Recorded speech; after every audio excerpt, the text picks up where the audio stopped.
Good morning. Welcome to Caregiver Matters. It's June 15th. It's a rainy day here, but it's summer, so it'll clear up eventually. I'm thinking a lot the last couple of days about the concepts of self-care and caregiver creep. So, self-care, I first want to talk about. It's very important. And there are a lot of resources that can help you face the challenges of caregiving and also to take better care of yourself. So the first resource I want to tell you about is the Family Caregiver Alliance, which is a national organization. They have online support groups for caregivers. They have all kinds of fact sheets about different caregiving situations. And they have a great page on self-care. Lots of tips on how to take better care of yourself. Things about relaxing, making time for you. This is very important because caregiving can be very time consuming. And even when you're not physically doing caregiving, they are in your mind. You are thinking about them, worrying about them, wondering about them. What's with my glasses? So when the phone rings, you wonder if it's something wrong with them. It can really kind of eat away at your peace of mind. So you need to do things that kind of feed your peace of mind. So I like to do a little yoga. Although to be honest, when I was actually involved in caregiving for my parents, it was really hard to make that a priority. Yoga or meditation or bubble baths. I have a great partner who would often remind me that I deserved 15 minutes of my own time, but it's hard to stop worrying about them even when you're not doing for them. So that's why self-care is really important.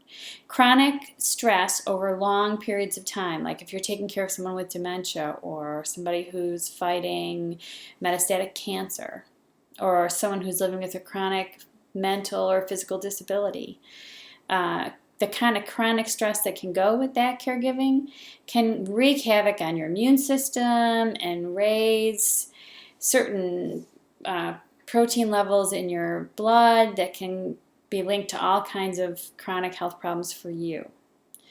We gain weight while we're caregiving because we don't take time to exercise, or we eat on the run. The summer that my mom had her first major health crisis and was in a coma, she spent 6 weeks in the hospital, and I was with her every day after work, and I didn't eat until 8 o'clock at night, and it was always in a restaurant, and so it got very expensive, and I gained weight. So you need to be mindful of these things. Like, how do you keep yourself a priority in the face of all this stuff? So the Family Caregiver Alliance is one great place to go for information. I highly recommend joining an online caregiver support group. If you have a local Alzheimer's Association chapter in your town and you're dealing with a parent with dementia, they have caregiver support groups for that.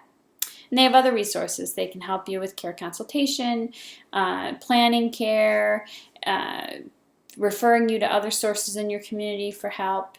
If you have an office for aging in your community, they have great resources for caregivers. So you need to tap into these things and find out what they can do for you to make your life easier as a caregiver. So the other concept I was thinking of was caregiver creep. Caregiver creep. It sounds like I'm saying that the caregiver is a creep, but what I'm really saying is that caregiving really creeps up on you. So it starts out small and it can end up eating your whole life.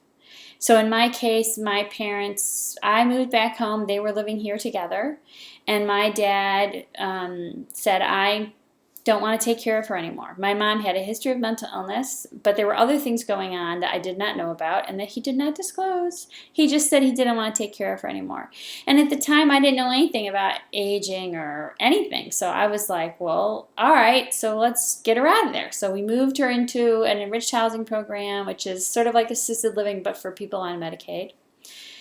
And I helped her move in, and I helped her buy stuff for the apartment. I went furniture shopping for her. It was her money, but I was the one doing the running around to spend it to outfit her apartment. And then I helped her move in, and my sister came from out of town, and she helped. We moved her in. And then I helped her unpack everything, and then I helped her settle in, and then I realized that she was having trouble remembering words for things and stuff, and I didn't understand what was happening. And then before I knew it, she had had a fall in her apartment and was in the hospital. They sent her home because they don't like to admit people for, I don't know why they didn't. They sent her home. They shouldn't have sent her home, but they did. And on returning her home, I found out that she had trouble remembering what medication she was taking. And so then there I was trying to figure out what medication supervision, how did that work? I didn't have pill boxes and all that stuff. And then before I knew it, her condition got worse and she was in a coma in the hospital. And the whole summer I spent with her in the hospital. So it started out slow, but it ended up this really fast decline. And then after the hospital, 6 weeks, there was the nursing home and the adjustment period in the nursing home. And then any of you who have parents in a nursing home, you know that it never goes away, the worrying about them and are they taking good care of them, and should I plan surprise visits to make sure that they're not neglecting them when I'm not there, and all these things that you worry about when your parents in a nursing home, where they usually get pretty good care. I mean, they do. The staff there work really hard, but that doesn't make you any less worried about what's going on with them. So that's sort of like caregiver creep. Gradual increase until it threatens to consume your life. And that's when self-care becomes really important, because if you don't take care of yourself as you go along that road, you can find yourselves with poor health and with chronic stress-related conditions, and it's insomnia, depression, anxiety, all those things can happen to you. So it's really important to take care of yourself. Talk to your own doctor about the things that are going on in your life in terms of your caregiving, and maybe they can have recommendations for you as well for local resources. And don't be afraid to ask for help from siblings.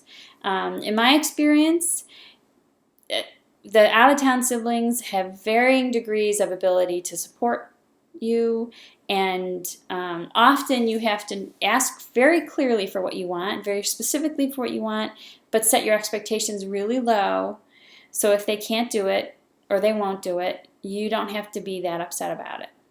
That was a difficult lesson for me to learn. And I had a friend who was a social worker like me, and I would call her so she could remind me to set my expectations even lower. Every time I felt disappointed, they're not low enough. And I think that that's an important thing to keep in mind. A, are your expectations low enough so you don't feel disappointed when you don't get the help you need?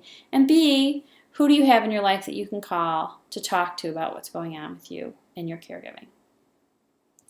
That's very important. So I'm going to go. I would like to hear in the comments below if you have been experiencing caregiver creep. Are you facing challenges with self-care? And do you have tips for other caregivers who might be struggling with these things? And I look forward to hearing from you, and I'll be back soon. And until then, take care of yourself, because you are the most important person in your life.